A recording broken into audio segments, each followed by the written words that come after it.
Hey everyone, this is Chris with the Magic Workshop. Today I'm going to show you how to turn this little light from the dollar store into something very cool for your next Halloween project.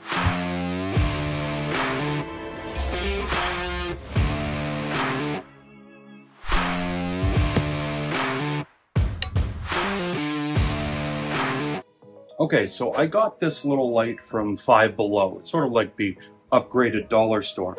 And I saw this after just wandering around for a little bit. They have a good selection of LED lights and inexpensive ways to add lighting to pretty much anything, televisions or, under your bed or behind you, things like that. Now, this light was really interesting to me because for a while I had been looking for something to add to one of the props that I use in our shows in Salem. And while researching on Etsy and how to find my information to make my own one, I just stumbled upon this, and it was $3.25. It runs off of 5 volts. I currently have it plugged into a wall plug, into a power strip, and there's a couple of different buttons on the back here. One is your basic power button. Then you have your mode button, which changes to different settings, which are kind of cool. Some are voice activated as well, which is interesting. And I'm not sure which one I'm going to use yet, but I'm going to show you how you can incorporate this into your next project. And I'm going to do it using a few different tools. Some of you may have, some of you may not have, but either way, I'll show you how to make some fun use out of such an inexpensive but very cool little light. Okay, so the way I'm going to make a little container for this is by using my laser cutter. Now, you don't need a laser cutter to do this. You can obviously use any materials and any tools that you have to make something very simple. I like the precision of the laser that I can't get with regular woodworking tools myself because I'm just not that good yet. But this does give you a lot of options. So I'm using the X-Tool 20-watt laser, and I'm using their native software. You can use Lightburn or any other software you want with your lasers, but if you don't have one, then this won't matter to you, and you can try something a little different. I'm going to take some measurements of this, and then I'm going to plug them into the software and then cut it out, and I'm going to speed through that so you don't have to watch me take measurements over and over again. So let's get going.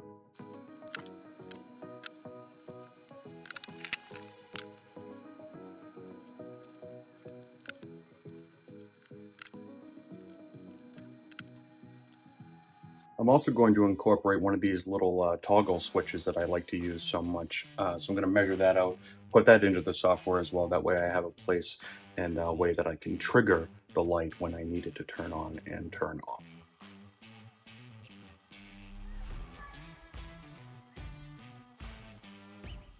Okay, now that I have everything put into the software, I'm going to send it to the laser, and first thing I'm going to do is frame out the material to make sure that everything that we put in actually fits on the piece of material that we're using. In this case, I'm using 3mm basswood. It's very easy to cut through. It's one of kind of the basic pieces of material to use for a laser cutter.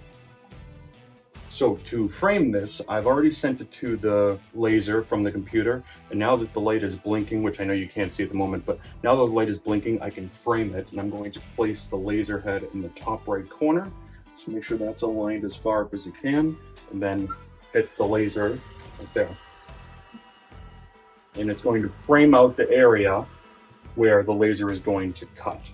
And I do have some hold downs on these little magnetic pieces here that keep the wood in place, and if there's any bows or warps in it, that prevents it from standing up while the laser is cutting, which can be kind of dangerous, can also hurt the laser itself and not create a complete cut straight through the material.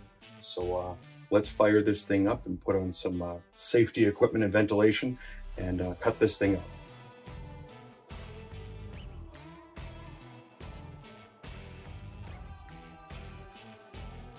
Okay, now that I have all my pieces cut out, and you saw that I had a little problem with one of the edges in the cut. Apparently one of the stopper blocks that keeps the piece down got in the way of the laser module itself and kicked it a tiny bit off and created a little mess up there. But I recut it, took about an extra 10 seconds to recut this little piece, and we're ready to go. So I'm going to glue this all together, and I'll show you what it looks like in just a second.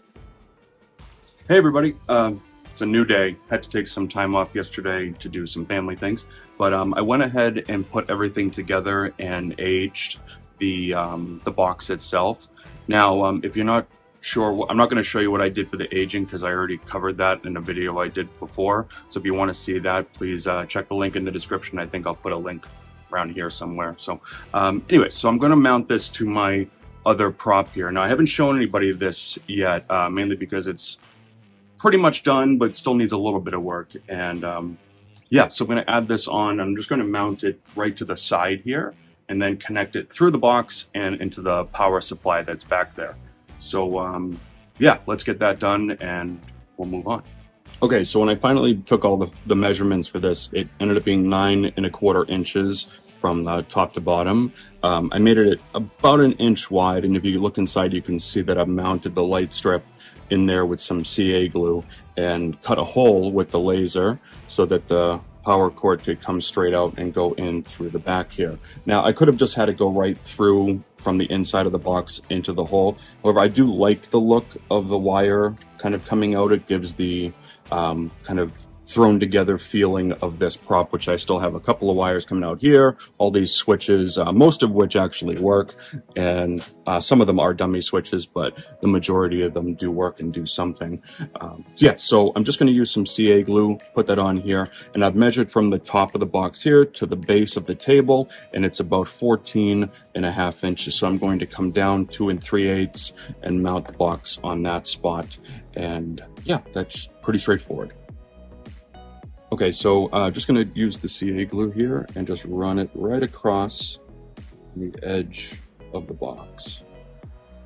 Right here. Don't need too much. I usually wear gloves for this, but I just didn't at the moment. So now that that's on there, I'm going to take the activator, which is this stuff here, and I'm going to spray the box, not the light bar itself. So that way it has a nice place to contact.